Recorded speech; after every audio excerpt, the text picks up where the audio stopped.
Pronto. Pronto, começamos. Então, boa noite, gente.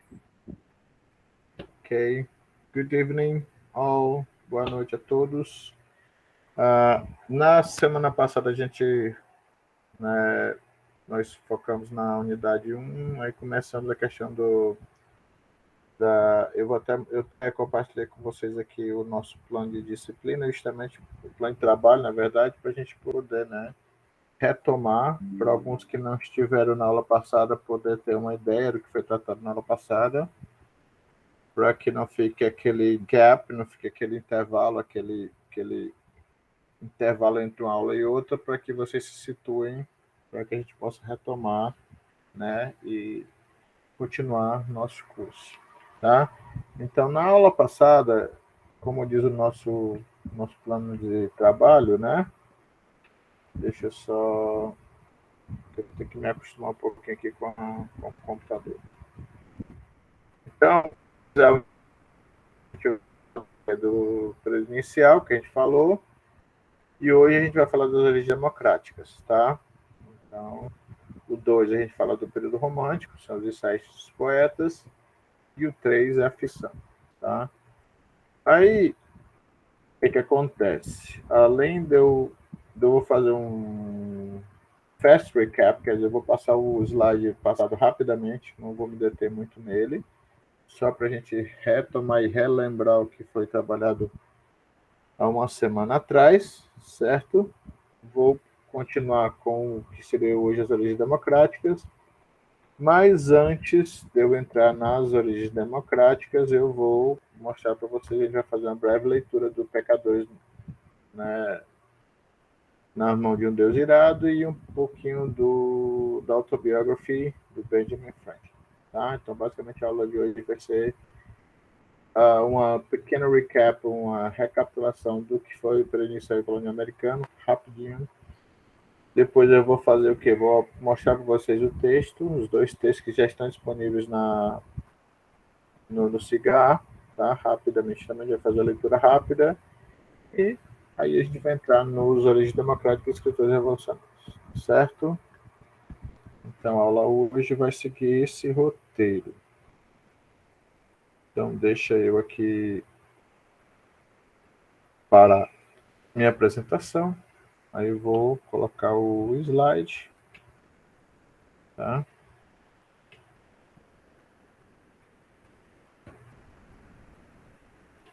Tudo bem.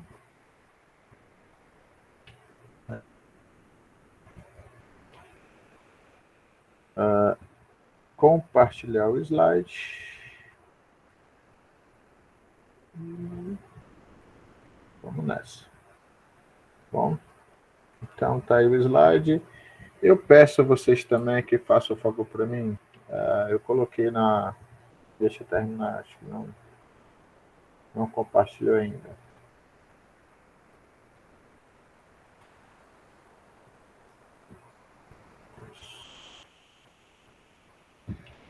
Está aqui compartilhando. Eu peço a vocês que eu botei lá, apesar das descrições que estão lá, parte 1, parte 2, parte 3, parte 1 e parte 2, Nessa semana eu boto a parte 3 e 4. No slide que eu coloquei no cigarro, provavelmente vai ter um pequeno erro de digitação, que é nessa primeira slide, nessa primeira lâmina, vai estar aí unidade 1, parte 2. Na verdade, vai ser unidade 1, parte 1. Quem já fez o download, eu vou pedir que você faça essa pequena alteração, que esse slide que a gente vai ver agora é a parte 1. Tá? E aí eu agradeço vocês pela correção. Tá? Então, de grosso modo, o que a gente falou? A gente fez uma pequena introdução para falar o que é literaturas, que é uma expressão artística e cultural, tá? Que existem duas formas de literatura, que são as orais e as escritas. Aí eu falei que os Estados Unidos é uma sociedade de cultura composta, quer dizer, várias culturas se encontraram nos Estados Unidos para gerar o que hoje a gente conhece como a cultura americana. Aí eu trouxe essa categoria do Eduardo Glissando, da que é do livro dele, que é da Poética da Relação, tá? Que ele vai falar dessa questão das culturas que são raiz, né, ou atávicas, que são culturas já cristalizadas, e culturas que são geradas através de contatos culturais. Tá? E dei até no final do slide, para quem tiver interesse de ler o livro do Glissant, que é um livro muito interessante. E aí você vai ter essa questão de dois tipos de literaturas nos Estados Unidos. Começam com as literaturas orais dos nativos americanos ou dos povos originários, que foram chamados de índios, mas que hoje em dia, mais corretamente, a gente poderia chamar de indígenas. Tá? Dei as duas características de literaturas orais. São, a literatura, o nome já está dizendo, são textos e narrativas passadas, né, de pai para filho na forma oral. A escrita já são o quê? As formas grafadas, as formas escritas, e muitas vezes muitas literaturas escritas foram antes literaturas orais, tá? E aí a gente arrematou dizendo que isso, o que é que a gente quer com isso? A gente quer dizer que na literatura norte-americana há essa questão da literatura oral e escrita, tá? Aí eu dou os três, no caso, as três unidades. A gente começa nessa 1, né? Aí eu fui falar um pouquinho da literatura nativa americana, essa questão de que existem várias culturas, são mais de 500 línguas, então, na verdade, você tem várias literaturas, tá certo? Dos povos nativos, e aí, nas quais você vai ter as seguintes características que podem ser, digamos assim, generalizadas. Quais são elas? A mãe é a natureza como mãe física e espiritual, a natureza é um ser vivo, dotado de forças espirituais. As personagens principais podem ser plantas, animais ou totens ligados a eles, além dos seres humanos. O sagrado indígena ou cosmogonia transcendental permeia toda a vida. Tá? Onde eu vou ter também uma característica, você vai ter heróis culturais ou tricksters, que são os trapaceiros, que podem ser animais ou humanos. E aí, eu fiz até uma correlação, uma analogia com o Êxopo, né?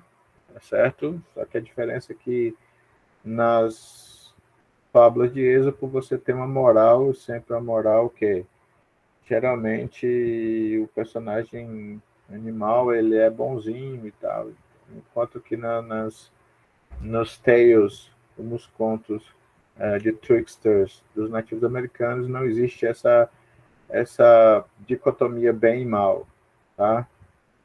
Às vezes um animal que num conto é bom, no outro ele vai ser mal, e assim vai. Um trickster pode ser bom, pode ser ruim. Não existe essa ideia cristã, ou judaico-cristã, ou de outras cosmogonias ou cosmovisões ocidentais, né, principalmente europeizantes, de que existe um bem e um mal. Tá? Isso vai variar muito. E falei também dos mitos de criação, tá? Que neles são criadas nações, e realmente cada nação indígena, que eles se veem como uma nação indígena, como povo abençoado, o povo único, eles têm essa questão, então cada um deles tem um mito de criação que faz com que gere um pertencimento, que gere uma questão de identidade. Eles se identificam pertencentes a uma determinada nação por conta de acreditar nesse mito de criação. Tá? E que um dos mais comuns é que o mundo seria uma tartaruga, que no caso o mundo é sustentado nas costas de uma tartaruga, é o mais comum, pelo menos é o que diz a autora Catherine Fitzpatrick. Tá? Aí eu falei da Era Puritana, né? Falei um pouquinho da questão da colonização, que começa em 1585 com a colônia de Roanoke, no litoral da Carolina do Norte, né? Que durou pouco, e que depois você teve o mito, a lenda de que existiam índios de olhos azuis, que eram os croatãs, que possivelmente foram aqueles que acabaram com a colônia, e que os europeus foram incorporados, e por isso que tem os índios que têm os olhos azuis. A outra que a gente conhece, que realmente é muito mais famosa, é de Jamestown, né, que é de 1607, que você tem até a questão da história de Pocahontas, né, que é o John Smith, que cria, né, uma narrativa mais aventureira, mais, digamos assim, ficcional de Pocahontas. E aí Pocahontas existiu realmente. Tem um livro da professora Maria de Socorro Batista, né, que ela é até professora da UESP, e ela tem o livro sobre essa questão, que foi a tese de doutorado dela, que ela transformou em livro, que ela conta a real e verdadeira história de Pocahontas, que não é nada idílica, não é nada bonita como se conta em Disney, tá? Pocahontas sofreu muito, foi para a Inglaterra, casou com John Rolfe, e lá sofreu e acabou morrendo, enfim, tá? Aí eu falei da era puritana, continuando aqui essa questão da colonização do Novo Mundo, falei de que houve a questão da cisma protestante, que veio a trazer a questão religiosa na Inglaterra, quando Henrique VIII, por questões de sucessão do trono, rompe com a Igreja Católica, e por questões políticas, por querer as terras da Igreja Católica, rompe porque ele quer casar novamente, quer ter um herdeiro, né? E cria a igreja anglicana, só que na associação, quando ele morre, a dinastia dele sai e entra os Stuarts, que eram católicos, e com isso começa a perseguição protestante em solo inglês, e dentre os vários protestantes existem os puritanos, que pedem uma carta, certo? Ao rei na época, para poder vir para as Américas, e aí você vê, eles vêm no Mayflower, e eles são chamados de peregrinos, vão fundar as 13 colônias do leste, que é os Estados Unidos, começa pela costa leste, com as 13 colônias, e aí você tem Jamestown, e aí você tem, dentre eles, um grupo, que é o que predomina, que acaba realmente tendo maior especificidade, que são os puritanos, tá? Que são um grupo protestante separatista. Eles queriam criar uma nova igreja dentro, não reconheciam o rei, e por isso foram mais perseguidos também. E vieram para os Estados Unidos, para a América, fundar os Estados Unidos, tá?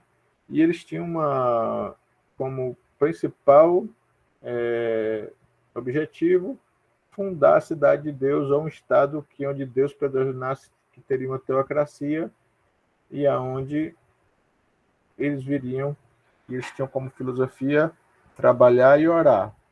Orar e trabalhar.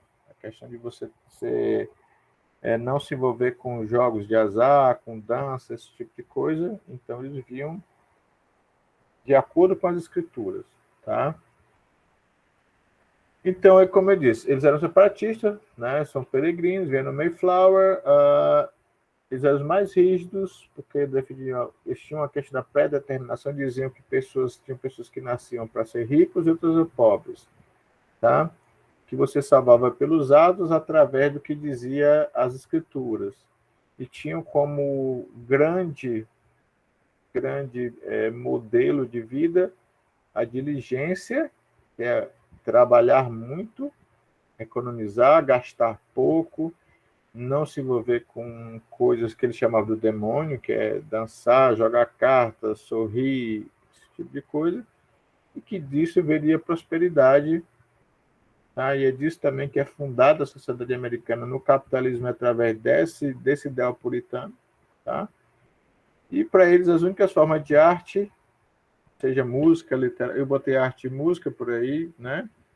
E a música entra na arte também, seja literatura, pintura, qualquer que seja nas sagas, tá? Ela é chamada comumente de Idade das Trevas, foi chamada de Idade das Trevas, tá? Porque é dito que o mundo cai dentro de uma questão sobrenatural, porque tudo é explicado pela Bíblia, tudo tinha que ser pautado pela Bíblia, então é chamado assim. Depois vai ver por quê, né, no próximo slide, tá? Eles eram autodidatas, procuravam educação para poder compreender e executar a vontade de Deus, tá? Então, para eles, boa leitura era que edificava, trazer plena consciência. Então, eles evitavam leituras fúteis, leituras que seriam consideradas como leituras que fariam com que eles se desviassem do caminho de Deus. Então, a literatura, como a gente conhece, de romances, poesia dedicada ao amor, poesia secular era evitada por eles, tá?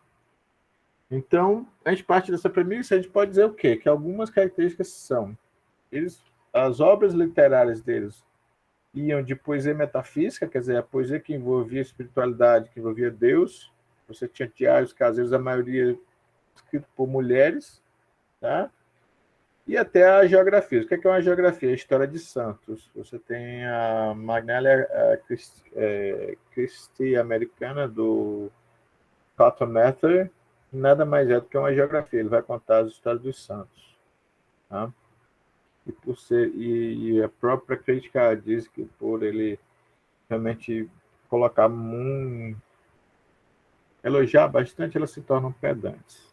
Tá? Outra característica também, um tema também, a vida era vista como uma prova, então você estar vivo era uma prova. Que tipo de prova? Você devia evitar as tentações do demônio. Tá? E com isso, você diz assim, se você se entregava à bebida, ao jogo, esse tipo de coisa, você fracassava, era condenado ao inferno, ao fogo eterno. Então, o que era ser fracassado? Era não ter sucesso material. Tá? Se você fosse perseguido materialmente, você era recompensado com esse êxito celestial. Tá? E, por fim, na visão, como a gente está comentando, basicamente teocrática, era uma sociedade teocrática, teocentrista e principalmente heliocentrista, quer dizer, eles acreditavam ainda naquele tempo que o Sol era o centro do universo, como dizia a Bíblia, como dizia várias igrejas, tá? Deus era o centro do mundo e, por isso, as regras, toda a questão das leis, de todas as convenções eram ditadas pela igreja. Então, por si só, já você vai ver que esse mundo era um mundo espiritual, mesmo o mundo material tinha que seguir esse parâmetro do mundo espiritual. Então, quer dizer o quê? O mundo era uma arena entre o combate entre Deus e Satanás, entre o bem e o mal. Essa dicotomia que a gente vê muito nessa questão das religiões cristãs, tá? Que já é um contraponto ao que os nativos americanos acreditavam. Eles têm mais uma crença no divino estar na natureza. Tá? Aqui eu coloco alguns autores, tá? John Winthrop, William Bradford, Roger Williams, Anne Bradstreet, Michael. Anne Bradstreet foi a primeira mulher a escrever um livro, a publicar um livro, né, nos Estados Unidos. Michael Wigglesworth, tá? Mary Rowlandson, Edward Taylor, Samuel Sewell, e aí eu destaco Cotton Mather, tá? Que eu falei da Magnalia Christi americana, que é a história eclesiástica da Nova Inglaterra, seria a tradução, seria o mais importante trabalho dele. Aí eu tenho a Sarah Campbell Knight, e ela conta uma história, é um livro que fala, um journal, né? Que seria um diário, onde ela conta uma viagem que ela fez sozinha de Boston a New York. Tem o Ebenezer Cook, tá? Robert Beverly, William Byrd. Aí eu destaco aí o que a gente vai ver hoje, certo? No caso, seria o Jonathan Edwards, tá? Que a gente vai ver hoje aqui. E Jupiter Hammond, que eu trago os dois últimos, são escritores negros, porque muita gente diz que não existe literatura negra. No início dos Estados Unidos existe, e dentre eles o Jupiter Hammond era um poeta, e ele na verdade, ele era um escravizado que escrevia, e uma obra principal dele seria esse Address to the Negroes of the State of New York, onde é uma discussão onde ele fala da questão de que os negros não deveriam ser escravizados por questões de matrilinearidade, quer dizer, os filhos dos escravos não deveriam ser escravos. E aí eu tenho o Olado Equiano, que é o Gustavo Vassa, que era o nome que foi dado a ele. O Olado Equiano é o nome dele africano, e o Gustavo Vassa foi o nome dado pelo senhor dele. Tá? Ele tem esse livro, The Interesting Narrative, Olado Equiano, ou Gustavo Vassa de África, que é seria o protótipo, seria o modelo das que seriam as slave narratives, que é um gênero muito comum nos Estados Unidos, que a gente vai ver mais na frente também, tá? Inclusive, ele foi um dos responsáveis, junto com William Wilberforce, na Inglaterra, digamos assim, por parar o tráfico negreiro da Inglaterra, certo? E aí eu trago as referências, isso aí foi rapidamente o que a gente tratou na aula passada, tá? Muito rápido, certo? Eu também falei na aula passada sobre um livro do D. Brown, que é Enterre Meu Coração na Curva do Rio. Eu achei ele em PDF, já está no Cigar, para quem me pediu, botei, está lá no Cigar, quem quiser baixar e ler, está lá para você dar uma olhadinha, é um livro muito interessante. E agora eu vou mostrar para vocês o Sinner, os pecadores na mão de um Deus irado, ou Sinners in the Hands of an Angry God. Eu tenho aqui uma versão em português que está no Cigar de vocês também, que é uma das obras que eu coloquei como opção de leitura para ser feita a atividade 2, tá? Para ser feito um relatório rápido de 4 páginas, 4, 5 páginas, tá? Então, para a gente dar uma olhada no texto, não só falar de história, esse tipo de coisa, mas a gente também dá uma olhadinha no texto, ver. É claro que isso aqui é uma tradução na forma arcaica e na forma que é colocada em inglês, ele é muito mais complicado, é um inglês muito mais.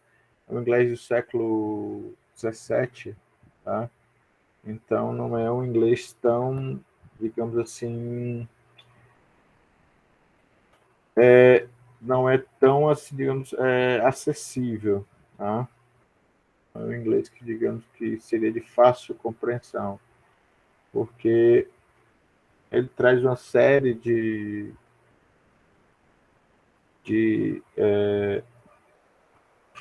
características e de linguagem que não estão não tão acessíveis para a gente. Para a gente ler, a gente vai ter que, a gente demora, a gente vai ter que ir atrás de certas coisas, tá? Eu estou até procurando ele aqui em inglês para mostrar para vocês, para exemplificar o que eu estou dizendo. Enfim, então, mas ele é um sermão, certo? Jonathan Edwards teve uma grande, bem cuidada educação, mas ele nasce no seio puritano muito rígido, só que ele nasce na época que o puritanismo já está, digamos, perdendo força. Então ele começa a escrever sermões para tentar voltar o puritanismo ao que era. Só que ele tem uma mão tão pesada na questão das ameaças que era muito comum quem ouvia eles fazendo um sermão chorar. Ele provocava muito choro durante os sermões. E começou a ficar tão pesado que no final ele foi, digamos assim, proibido de continuar fazendo isso. E os textos começaram a ficar, digamos assim, serem evitados. Então, ele começa dizendo assim: ao tempo que resvalar o seu pé.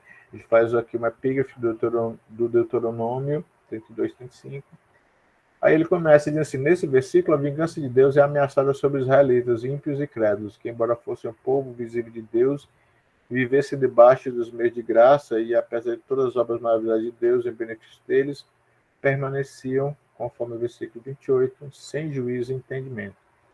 Com todo o cultivo do céu, nada produzem senão fruto venenoso e amargo, conforme afirmam os 2 versículos que precedem o texto. A expressão que escolhi para minha exposição, a seu tempo, quando resvalar o seu pé, parece implicar o seguinte, relacionado à punição e destruição a que aqueles ímpios israelitas estavam expostos. 1.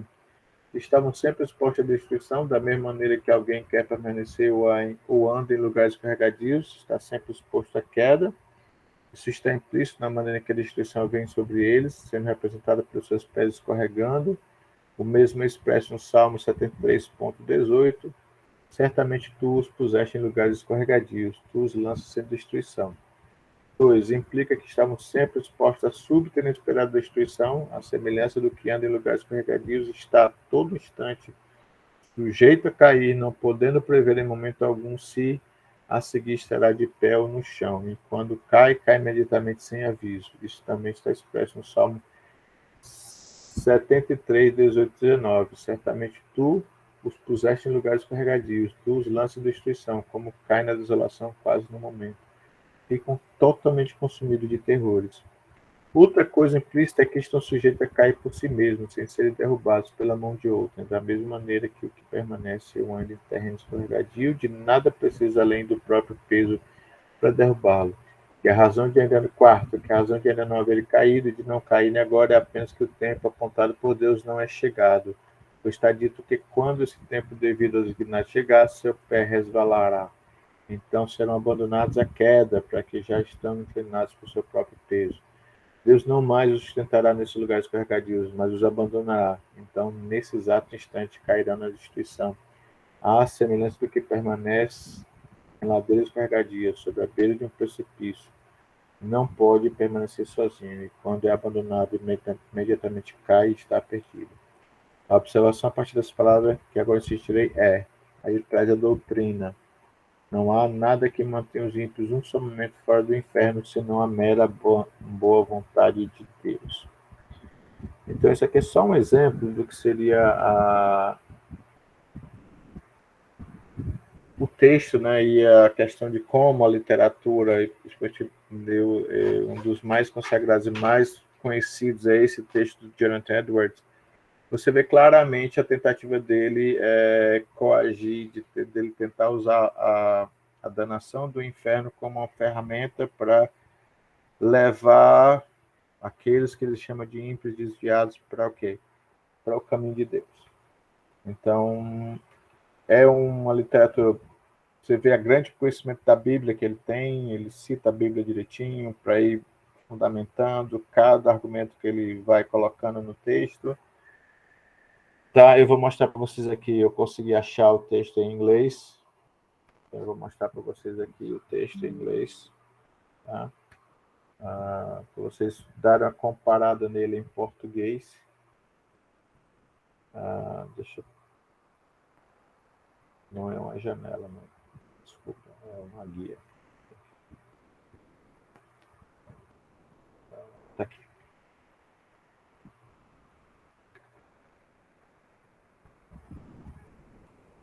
Deixa eu...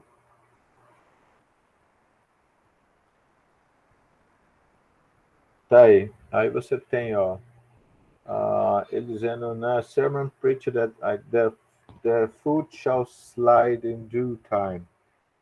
Então você tem these verses threaten the vengeance of God and the weak and believing Israelites who were God visible to them. Então, não é um inglês, se bem que esse aqui está parecendo um pouquinho mais, mas não é um inglês tão fácil de você entender.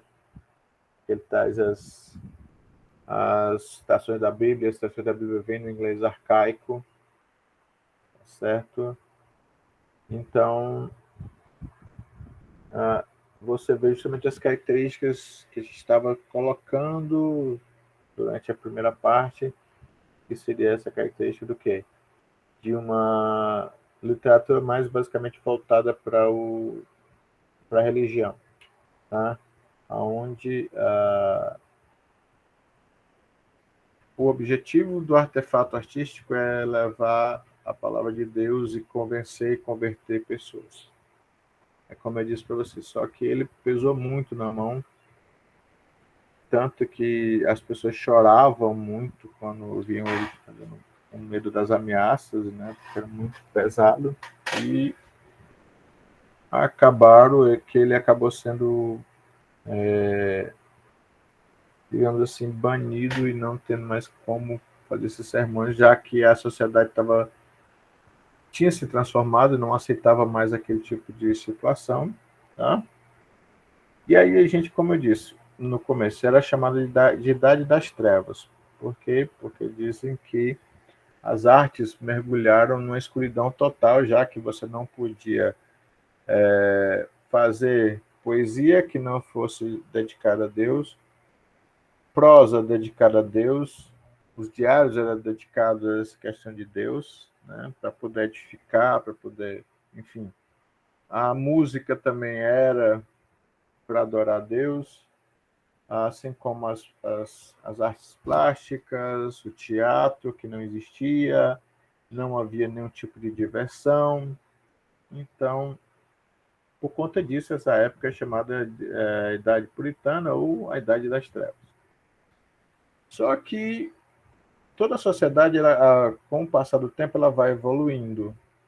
E a literatura é um artefato que traz isso de ser uma expressão artística que vai sempre, né, não digo sempre, mas geralmente, ou quase sempre, não posso ser tão categórico, fazer o quê? Ela vai refletir a sociedade da época. Então, como a sociedade começa a mudar, porque no começo foi um começo muito duro, por conta da adaptação ao novo mundo. Mas é claro que a partir do momento que a gente vai se adaptando, que você já vai fazendo daquele lugar um lugar mais, digamos, hospitaleiro, mais amigável para se viver, e as pessoas vão mudando, e aí a literatura também vai mudando, porque a princípio você tem a literatura dos nativos americanos, chegam os colonos ingleses, que ainda trazem uma literatura, mas uma literatura baseada em modelos ingleses. Eles vão usar os modelos ingleses para poder construir a imitação do que estava em voga, muitas vezes por questões de viés, de viés religioso. Muitas obras de arte, ou muitas expressões artísticas mais modernas não eram vistas como sendo de boa influência, não eram vistas como sendo edificadores. Então, é uma característica da literatura norte-americana nesse início é justamente fazer o quê? Ela está sempre um passo atrás, ela está sempre, digamos assim, atrasada em relação ao que está acontecendo na Inglaterra, na metrópole. Então, quer dizer, no início, é como aconteceu no Brasil também, você não tem exatamente uma literatura norte-americana, você tem uma literatura produzida por pessoas que moram no que seria os Estados Unidos, que eram as 13 colônias, que escrevem das suas realidades, que escrevem como no Brasil teve a literatura de viagens, de descrição, né, a literatura jornalística, a literatura que você vai escrever sobre sua vida, e nos Estados Unidos não foi diferente. Essa literatura que começa depois dos nativos americanos, é claro. Tá? Então, ela é uma literatura que tem ainda muito fundamento na identidade de ser inglês. Então, ela tem muito modelo da literatura inglesa ainda, apesar de ser produzida desse lado do Atlântico, mas ela ainda segue modelos ingleses, porque muitos dos escritores que começaram esse caminho literário de ser escritores no novo mundo, eles eram ingleses, tinham pais ingleses ou europeus, então eles tinham todo esse, digamos, a cultura que eles ainda tinham como arcabouço ainda era uma cultura europeia ou inglesa. Então eles normalmente, se iriam escrever, teriam que ter modelos, eles copiavam os modelos ingleses. Tá? A partir, tá certo, de 1775, 76, por aí, que é quando você vai ter a Revolução, que eles chamam de Revolução Americana, a Guerra da Independência, que aí você começa... porque a colonização estadunidense ela se dá de forma diversa da brasileira. A brasileira foi uma colonização de exploração, a dos Estados Unidos foi uma de habitação. Né? As pessoas mudaram para morar lá e fazer um novo país.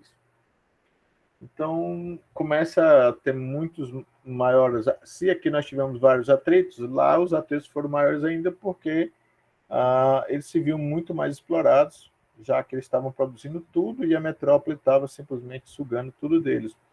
E tem uma culminância num evento chamado Tea Boston Party.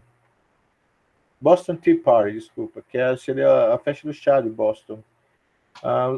Como as 13 colônias produziam chá e era taxado, né, tinha um imposto pela colônia inglesa, quer dizer, pela metrópole, né, a colônia era, que seria os Estados Unidos depois, eles aumentam muito esse imposto, e aí eles dizem, não vamos pagar. E o que é que eles fazem? Eles se disfarçam de indígenas, né, de nativos americanos, invadem os navios que iam para a Inglaterra, Há algumas mortes, mas o saldo é que eles pegam toda a carga de chá e jogam no rio Hudson. E aí, a partir daí, você começa a ter os movimentos para a independência dos Estados Unidos. Então, aí a gente já começa o que seria a segunda parte do que diz aqui o nosso plano de disciplina, o plano de trabalho, que são as origens democráticas e os escritores revolucionários. Tá? Então, eu vou só fechar aqui para abrir um novo slide que a gente vai ver. Vocês tem um novo slide. Eu só.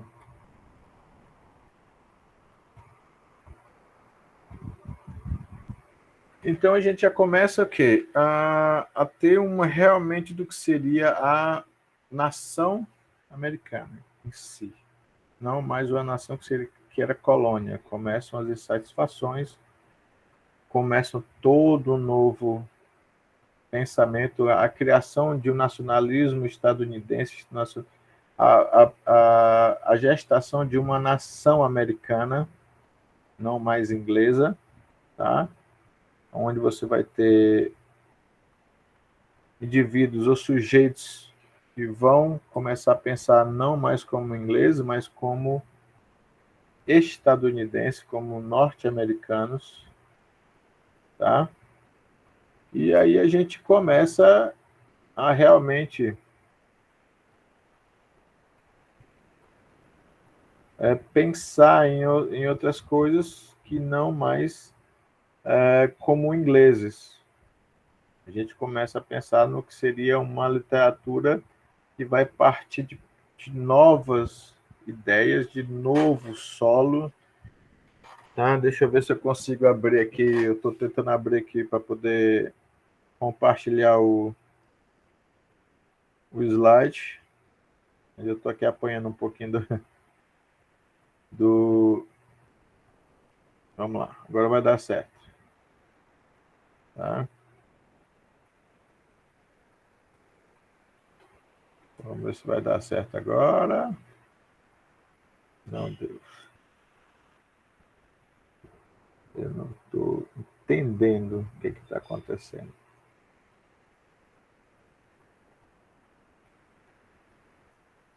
Tá, pronto. Então, eu vou compartilhar o slide para a gente poder, né? Então, a gente está aí. Deixa eu compartilhar. Para a gente começar a segunda parte da unidade 1, que é a unidade 1, que é o capítulo 1, que eu falei na aula passada. No livro, na apostila que eu coloquei no cigarro, para servir como base para vocês, tudo que eu estou falando lá está lá na apostila, só dá uma lida. Ela é composta por 8 capítulos, só que nessa primeira parte da literatura a gente só vai estudar os 4 primeiros capítulos, tá? Que é o da era inicial, aí depois as origens democráticas, aí depois o romantismo. Aí o romantismo dividido em poesia, ensaio e prosa, tá? Então, vamos lá. Então, como eu estava dizendo, movimentos literários, apesar da gente, quando está estudando literatura, principalmente literatura na escola, né? Eu cresci ouvindo essa questão das correntes ou das escolas literárias. Existia a escola literária tal, do romantismo. Isso, gente, é um mero artifício, é um mero, digamos assim, recurso didático que se usa para dar aula de literatura, certo? Porque se você for olhar, tem obras ou tem autores que você fica tentando ler e tentando encaixá-los em algum lugar e você não consegue. Mas ele era da época da era puritana, mas ele tem coisas já dos escritores revolucionários. Como é que eu vou classificá-lo? Então, a gente, como recurso didático, a gente estabelece por datas e se criou essa questão das escolas literárias. Eu não gosto muito disso, por quê? Porque, como eu digo aí no slide, movimentos, né, artistas, expressões literárias são coisas dinâmicas. Eu não posso circunscrever, quer dizer, eu não posso colocar num cercadinho, numa caixa, todo mundo, rotular e dizer, ó, todo mundo pertence a isso. O que é muito difícil, porque a gente está trabalhando com artista. E artistas e escritores muitas vezes fogem disso. Por exemplo, você tem autores da primeira fase que eu falei ontem, que é o Roger Williams, ele tem uma escrita já tendendo para o que a gente vai tratar agora, porque ele já defende direitos humanos, ele já defende os indígenas como pessoas iguais aos brancos, ele começa a, quer dizer, então, por mais que você tenha escritores que se alinhem, escrevam de acordo com determinado pensamento e com determinado tecido social, quer dizer, o que a sociedade dita naquela época, você vai ter sempre pessoas que vão fugir dessa norma. Então, por isso que a gente não pode fechar e dizer que a escola tal é fulano, fulano, fulano, escola tal. Não, a gente vai falar o quê? Vai falar de expressões artísticas e movimentos literários que são dinâmicos, tá? Mas como ferramenta didática, a gente aqui acabou dividindo, né, dessa maneira, tá certo?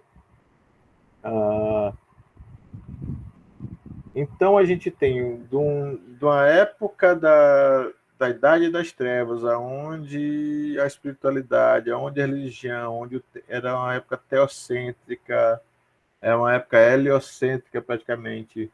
Nós vivemos uma sociedade praticamente teocrática, onde tudo é explicado à luz ou pela Bíblia, tá? Onde qualquer coisa que fugisse a isso era tida como do demônio, era feitiçaria.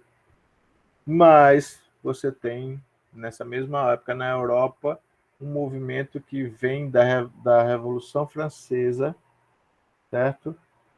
Com a Revolução, lembra quando a gente estuda história, que a Maria Antonieta, quando dizem que o povo não tinha pão, que os franceses estavam morrendo de fome, e ela vira e desdenhosamente diz: se o povo não tem pão, que eles comam brioches.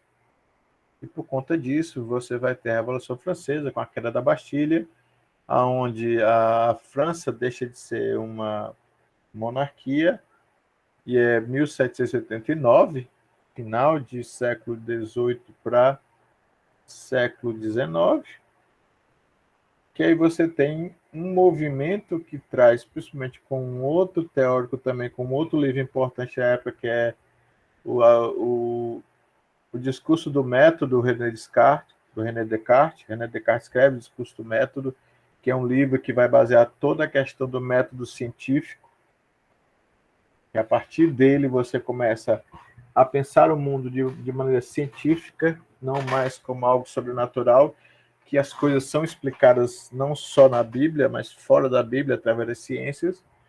Então você tem, se tinha até aquele momento a idade das trevas, a idade onde a igreja dominava, e aí você agora vai ter a partir da Revolução Francesa, 1789, com um lema que ficou muito famoso, que é liberdade, igualdade e fraternidade. Você vai ter um movimento chamado de, em contraponto às trevas, você vai ter agora o iluminismo. Quer dizer, você vai ter a luz sendo jogada em cima das trevas para que a arte renasça. E aí você tem outro termo que também é chamado renascimento das artes. E aí você vai ter uma nova perspectiva de mundo e uma nova perspectiva de literatura. Mas veja bem, isso não aconteceu de uma hora para outra, não. Isso não foi assim. Hoje nós acordamos e vamos fazer assim. Não, isso a sociedade ela vai como que?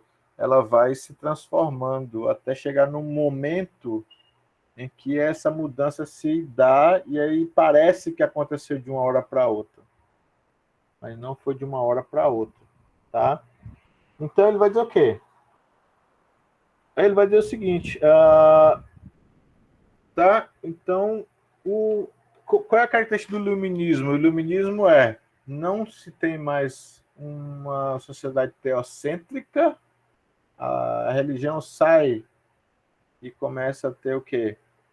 O humanismo, o homem, que aí você tem o antropocentrismo, é o contrário do teocentrismo, você tem o homem agora no centro do universo. Então, o homem, as ciências humanas, a descoberta da sociologia, né, das ciências duras mesmo, da matemática, física, química, e aí você começa a ter uma idade que é guiada pela razão, pelo raciocínio, pelo científico, não mais pelo sobrenatural, não mais pelo coração, não mais pela questão religiosa. Então aí você vai ter uma troca. Se antes era Deus no centro do universo, que era o teocentrismo, agora você vai ter o homem, que é o antropocentrismo. E aí muda também que é na mesma época que Galileu propõe que o Sol... lembra que... desculpa, que era o... Eu falei heliocentrismo? Não, gente. Os puritanos diziam que a Terra era o centro do universo, o geocentrismo. A partir de agora, Galileu descobre e diz, não, o centro do universo, quem é o centro da galáxia é o Sol. Aí você tem o heliocentrismo. Tá? Então, essas ideias, como eu digo, procuram explicar o mundo e suas leis. Tá? Tem novas premissas, quer dizer, você parte de novos lugares e tem novas ideias. Você substitui a explicação sobrenatural por uma explicação racional, científica. Filósofos e teólogos começam a usar o quê? O método científico. E isso vai culminar, vai chegar aonde? Na literatura, que é o nosso assunto. Então, a literatura que vai ser escrita a partir de agora não é mais uma literatura onde Deus ocupa o centro dela. Você vai começar a falar das coisas do homem. Você começa a fase humanista da literatura. Tá? Ela é chamada de iluminismo, como eu disse, é o Enlightenment. Tá? Ela transforma os Estados Unidos. Os Estados Unidos começa a querer galgar e chegar no lugar de importância que ele tem, que isso vai acontecer no final do século XIX para começo do século XX, onde os Estados Unidos, principalmente depois da Primeira Guerra Mundial, os Estados Unidos começam a ocupar o lugar que ele ocupa hoje, até hoje. Né? Você vai surgir nova estética, novas artes, tá? Você transforma a temática e a abordagem. Você tem o ressurgimento da arte mundana, ou secular, quer dizer, a arte deixa de ser... Você aí tem o ressurgimento da poesia, do teatro, da música, enfim, literatura, artes plásticas, tudo começa a sair daquele modelo teocêntrico para ser o ser humano o centro da arte, novamente. Tá? Com a vitória, o que acontece? Eu falei da Revolução, voltando para os Estados Unidos, essas ideias iluministas são que movem também a Revolução Americana, porque a maioria das pessoas que fizeram essa revolução, Thomas Jefferson, George Washington, Benjamin Franklin, todos os grandes expoentes que são chamados de Founding Fathers, ou os pais fundadores dos Estados Unidos, eram iluministas, tá? Eram iluministas e compartilhavam da mesma ideia do iluminismo. Então, foi sob a égide do iluminismo que surge, que é pensada a nação americana. Então, depois da Revolução, que vai até 1860 e poucos, né? São muitos anos de Revolução, até que realmente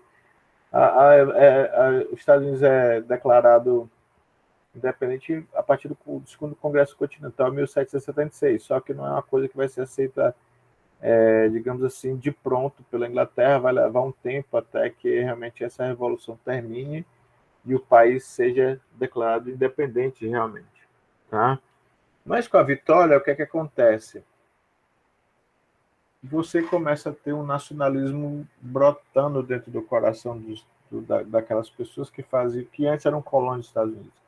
Então eles começam o projeto de nação estadunidense, o projeto de nação americano. E com isso você tem o quê? Uma nova vontade de escrever, de criar uma literatura, não que seja mais um reflexo da metrópole, que seja um reflexo da Inglaterra, mas vai ser um reflexo dos Estados Unidos que está nascendo. Certo? Mas, para que isso aconteça, vai levar um tempo, não é de pronto que nós declaramos a independência, começamos a pensar a nação, começamos a pensar isso tudo, e aí nós vamos agora escrever do nosso jeito. Não, isso leva um tempo porque existiam várias limitações. Primeiro, os Estados Unidos ainda eram insípidos na questão de publicação. As pessoas gostavam de consumir a literatura ainda em inglês, apesar de ter sido feita a independência, os gostos ainda eram dos ingleses, principalmente porque para se viver de literatura nos Estados Unidos era complicado, ninguém conseguia viver de literatura, ninguém queria ser autor, as pessoas iam para a carreira do jornalismo, da diplomacia, da política, porque dava mais dinheiro. E como pense o seguinte, hoje em dia tem muita pirataria, né? Mesmo com a lei dos direitos autorais. Agora imagine no começo dos Estados Unidos que não existia essa lei de direitos autorais. Então havia muita publicação de livros sem se preocupar com pagar os direitos autorais do autor. Então muitos livros que nem eram lançados, mal eram lançados na Inglaterra, você tinha editores nos Estados Unidos que já tinham agentes lá que já pegavam esse livro, esses manuscritos que mal saíram, mandavam em barcos rápidos que em menos de um mês estavam nos Estados Unidos, e o livro que saía na Inglaterra já saía aqui nos Estados Unidos, quase que ao mesmo tempo, sem pagar nenhum imposto ou nenhum direito autoral. Então, quer dizer, as pessoas ainda consumiam literatura vinda da Inglaterra. Para os autores que estavam nos Estados Unidos, eram difíceis porque eles não eram conhecidos, não tinha público para eles. Então, eles tiveram que amargar 50 anos até que pudesse começar a aparecer realmente obras de valor, ou que fossem consideradas de valor, que pudessem ser publicados. Poucos autores se davam ao luxo de viver de literatura. Tá? Então, nessa época, o que é que vai sobressair desses primeiros 50 anos?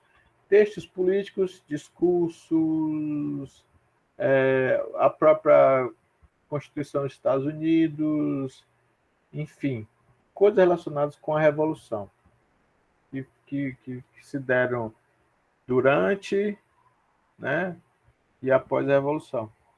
Então, eu trago uma citação da apostila de vocês, que é da Catherine Tansperry, que ela diz o seguinte: os livros americanos eram alvo de crítica rigorosa na Inglaterra. Os americanos estavam dolorosamente cientes da sua excessiva dependência em relação aos modelos literários ingleses.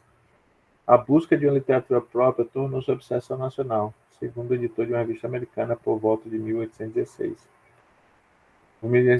A dependência é um estado de degradação repleto de ignomínia. Ser dependente de mentes estrangeiras para aquilo que podemos produzir nós mesmos é o mesmo que acrescentar o crime de indolência, a fraqueza de estupidez. Ou seja, durante muito tempo ainda, a mente estadunidense, apesar de ser independente politicamente, ainda era colonizada culturalmente.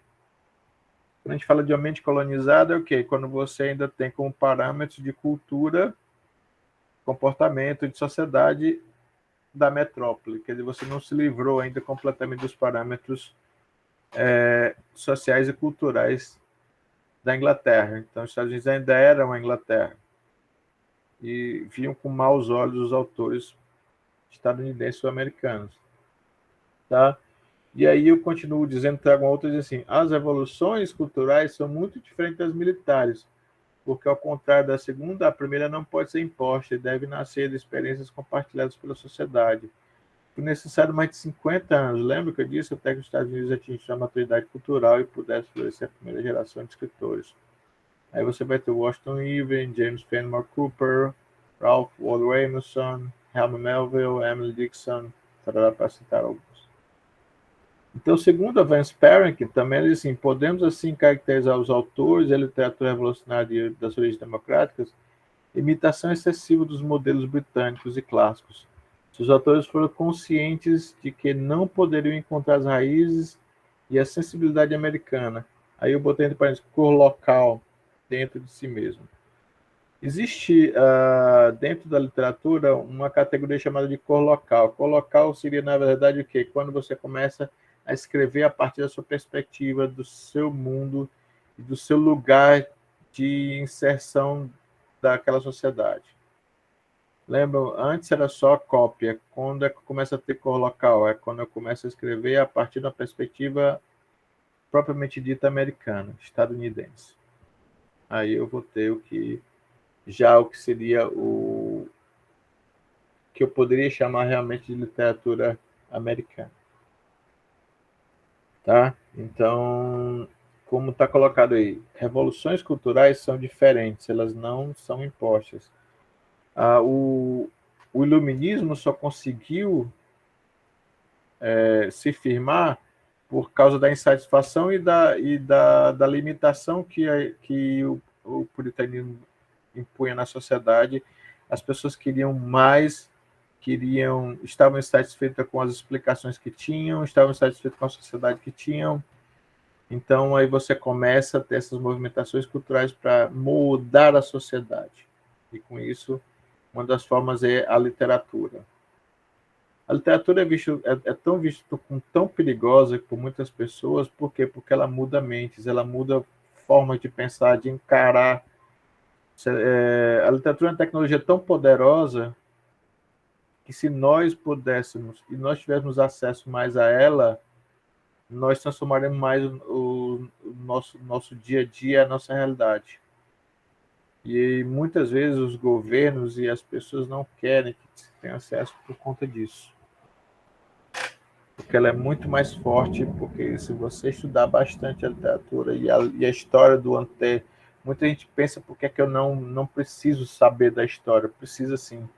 Justamente você se dá conta por que nosso país se encontra, ou por que determinada situação da nossa sociedade se encontra daquele jeito, por que certas coisas acontecem ao nosso redor. E a literatura é muito importante porque o autor traz isso, versado, escrito, você só tem que ler, interpretar e ver e dizer assim, cara, isso aí parece muito com a minha vida, isso parece muito com o que eu vivo.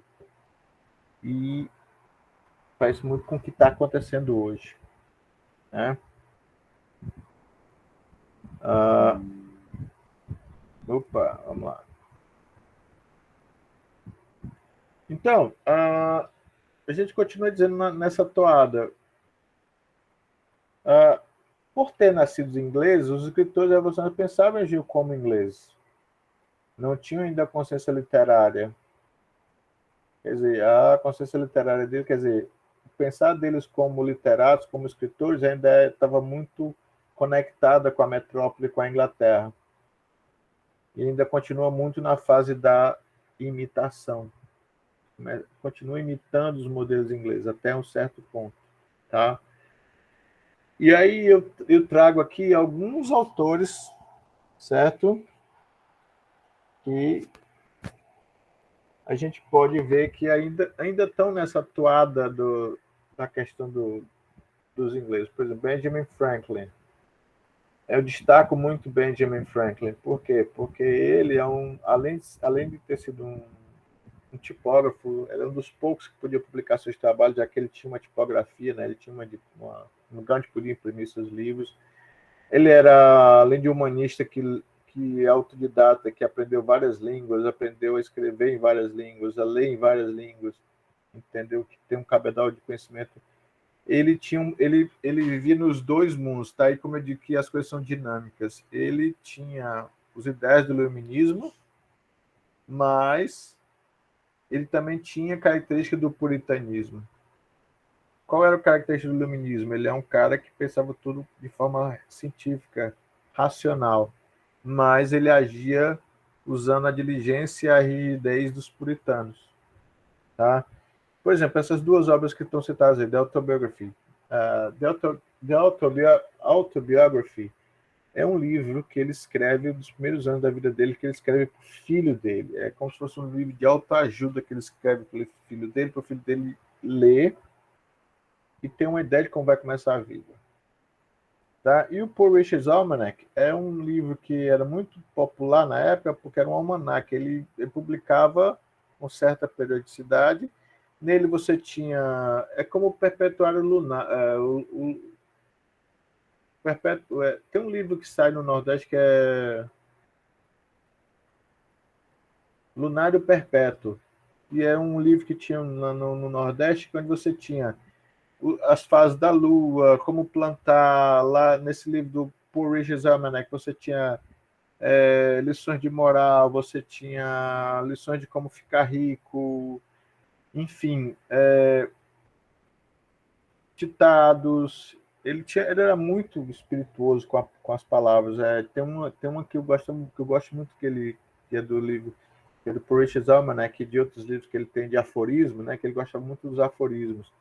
Tem uma que eu acho muito bom, que ele diz assim: visitas são igual a peixe, depois de 3 dias começam a feder. Ele tinha esses aforismos. Outro, a virgem é igual uma fortaleza. Quando começa, elas conseguem se manter até o dia que começam a negociar. E por aí vai. Ele era um cientista, por exemplo, ele inventou os bifocais, ele inventou o para-raio, e tudo que ele inventava, ele deixava para a sociedade usar, ele não cobrava os direitos autorais. Tá?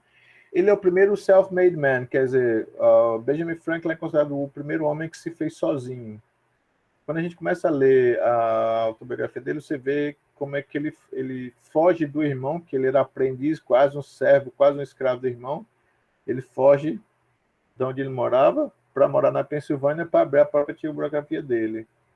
Quer dizer, ele é um homem que nasce pobre, que fica rico pelos seus próprios métodos. Então ele é um grande ídolo para os estadunidenses, para quando você quer dizer assim, que você quer empreender, você quer vencer na vida, Benjamin Franklin é o cara que você tem que imitar, tá?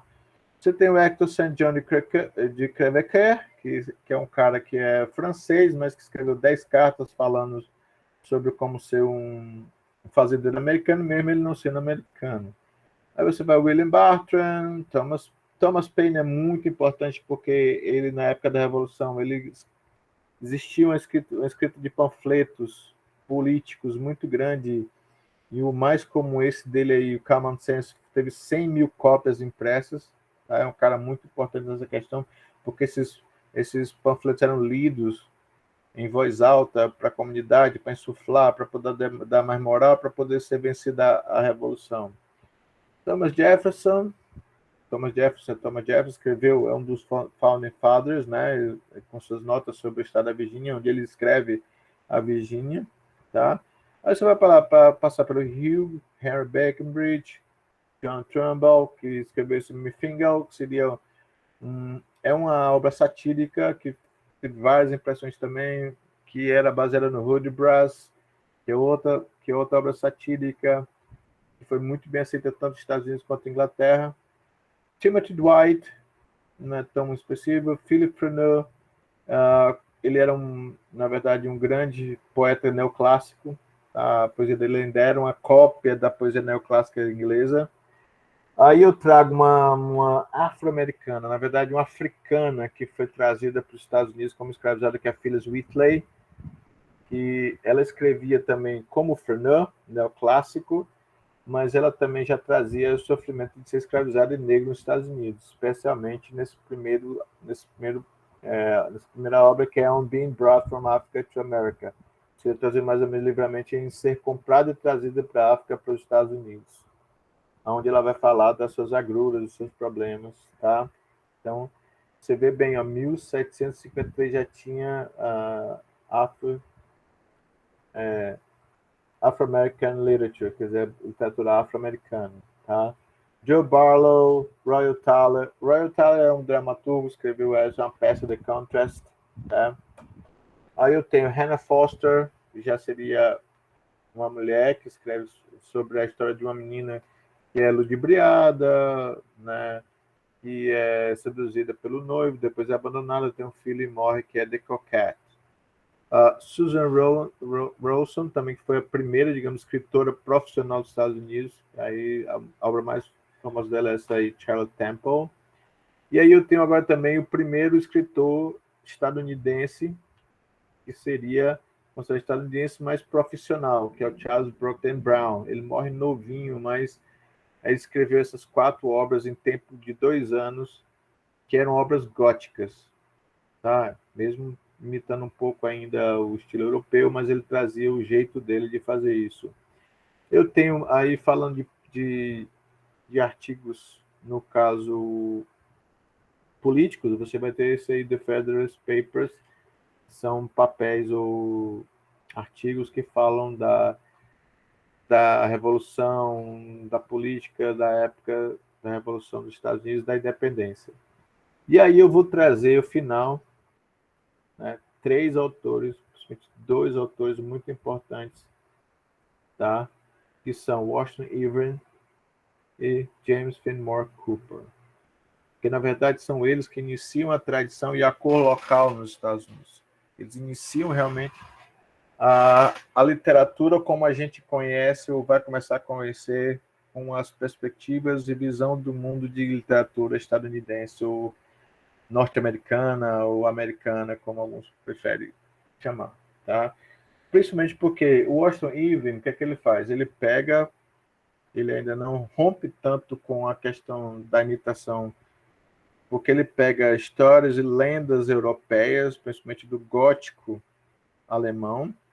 Só que o que ele faz? Ele traz essas histórias e lendas para as Catskills, que eram as montanhas de Nova York, do redor de Nova York.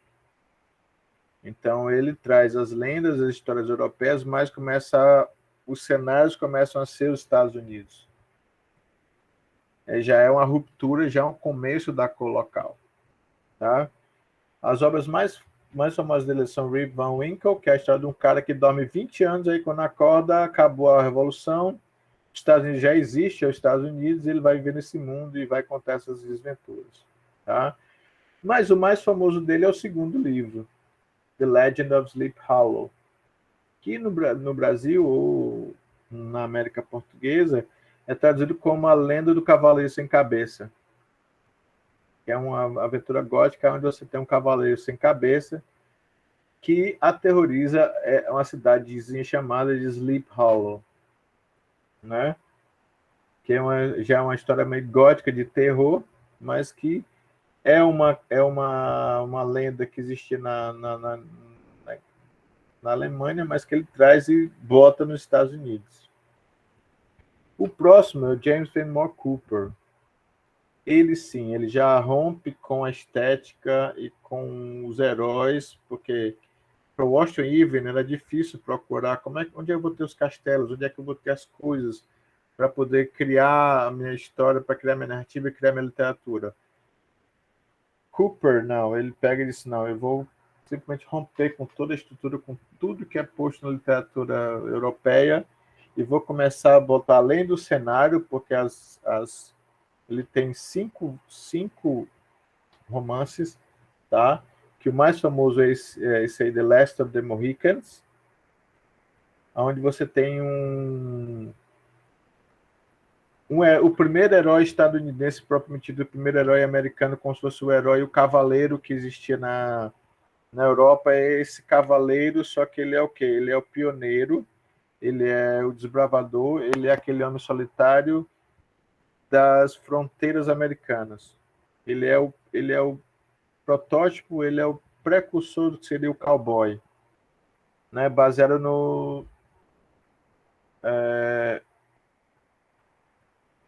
escapou o nome do cara agora, que existe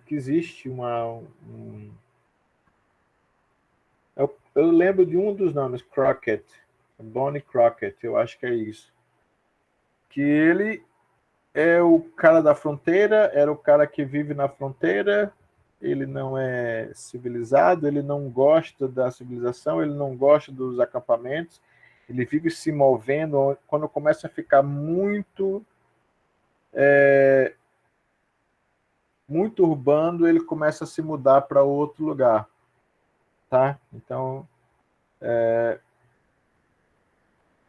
eu vou lembrar o nome do cara. Aí, só que o Cooper, ele escreve 5 romances que chamavam de The Leatherstocking's Tales, que seria o quê? Os contos das perneiras, que são aquelas calças de que até os vaqueiros usam, né? Que é a perneira de couro. Então, esses cinco romances têm como fio que liga todos os 5 esse personagem que é o primeiro herói criado, que é estadunidensemente, que é o Nat Bumpel. Ou, pelos indígenas, é conhecido como The Long Carabine, carabina longa, porque ele usa o mosquete, né? E ele é um grande atirador. E tem até o filme, né? Quem quiser procurar, tem um filme que é com Daniel Day-Lewis, que é The Last of the Mohicans, O Último dos Mohicanos, que é um filme maravilhoso também, que não reflete bem o livro, mas que lhe dá uma ideia de como é que seria, que a gente tem que ter ideia que quando a gente adapta quando você adapta um livro para o cinema, não tem como, às vezes, e não tem como ser igual ao que está lá. Tem várias alterações. Mas o Fenimore Cooper, ele traz o quê? Esse herói, um herói altruísta, nobre, que é o Nat Bumpel. Você tem também os indígenas como sendo as partes boas. Quando você vai falar dos bandidos, vilões, eles são o que ele chama de personagens médios. Esses são vistos como...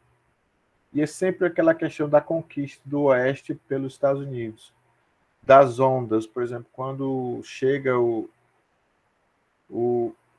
colono, ele empurra o indígena para lá, e aí vai nessa... E aí o Nat Bumpel também vai para outro lugar, e aí vai essa onda de colonização que teve com o Destino Manifesto, que é uma teoria que dizia que os brancos e principalmente os europeus teriam que tomar conta dos indígenas e dos africanos e de outros, e foi usado para justificar a conquista do Oeste dos Estados Unidos. Então, mas ele vai denunciar isso, essa perda da natureza, a perda de, de, de conceitos e de valores que essa urbanização, que essa violência vai trazendo.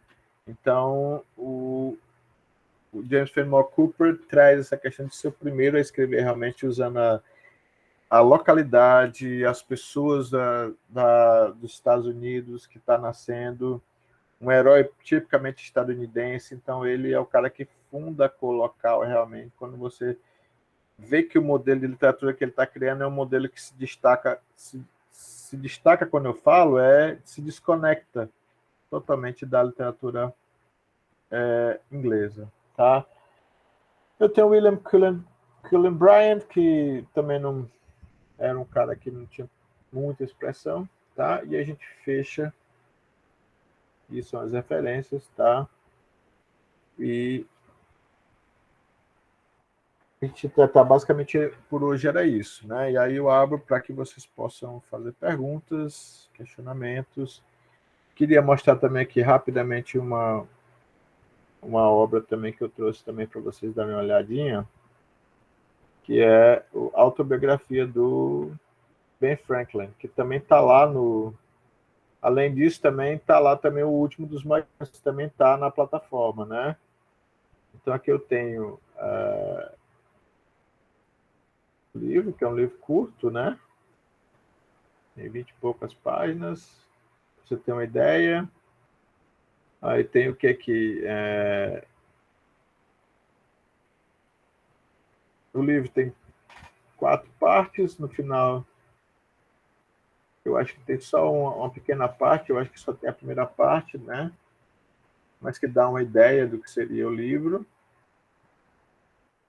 Então, eu vou trazer bem aqui uma parte para vocês, a primeira parte, né?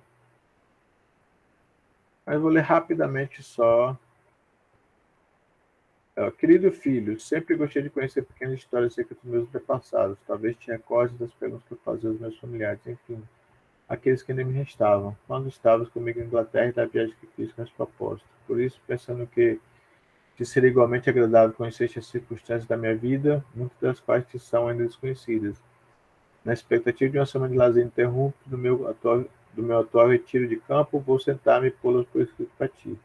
Tenho, aliás, outros motivos para fazer, tendo conseguido passar do estado de pobreza e da obscuridade que nasci e cresci para um estado de riqueza, enfim. Então ele escreve o livro para o filho dele para mostrar para o filho dele quem ele era, como um manual de autoajuda.